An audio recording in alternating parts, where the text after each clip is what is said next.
My name is Mr. Horst, and I'm going to be teaching you today about eighth notes. Eighth notes are very, very important in music. Eighth notes are primarily used in either 4/4 or 3/4 time. They can be used in different time signatures, but when you deal with them in different time signatures, they work out like quarter notes. Now, let's talk about whole notes first. Whole notes get 4 beats in 4/4 time. If I were to time it out, I would say you would say 1, 2, 3, 4. At the beginning of a whole note, you would start the note, and if I were to clap the rhythm, it would be 1, 2, 3, 4, 1, 2, 3, 4. Let's talk about half notes. Half notes are half the value of a whole note. Okay, in 4/4 time, they would get 2 beats. So if I were to count those, there will be 1, 2, 3, 4, 1, 2, 3, 4.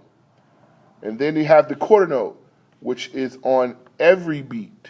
Okay, if I was to clap that out in 4/4 time, it will be 1, 2, 3, 4, 1, 2, 3, 4. You also have what is called, let's go back to eighth notes. Eighth notes. Eighth notes are half the value of a quarter note.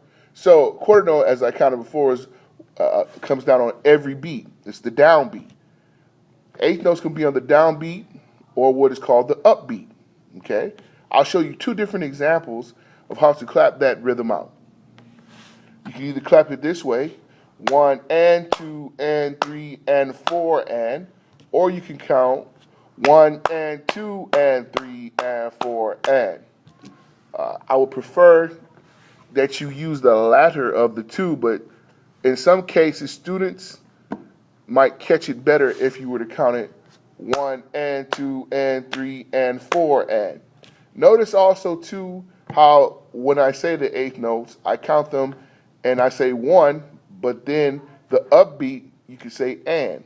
It's an upbeat, and the reason why it's called an upbeat is because when you count it up, your hand actually comes up on the end of the beat.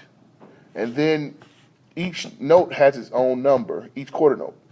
So you have 1, 2, 3, 4, but then you say 1 and 2 and 3 and 4 and. So the and is the eighth note, and the downbeat is the eighth note. Both notes have the same kind of value. Again, it's half the value of a quarter note. But to help my students, I always have them to at first clap 1 and 2 and 3 and 4 and 1 and 2 and 3 and 4 and. But eventually, in order to make sure that it's done correct, I would say 1 and 2 and 3 and 4 and. And also, too, we can do another way because this will help. You have to say, sometimes you might have to count on the end of the beat because you might have a rest on the downbeat. The way that you would think about that is you would leave the quarter note on the downbeat silent, and then on the end of the beat, you would actually count that. And either you could clap it, say and, or you go 1 and 2 and 3 and 4 and. The difference between the two is you have an eighth note and then you would have an eighth rest. So the eighth rest would actually be where? On the downbeat. So let me count that for you again.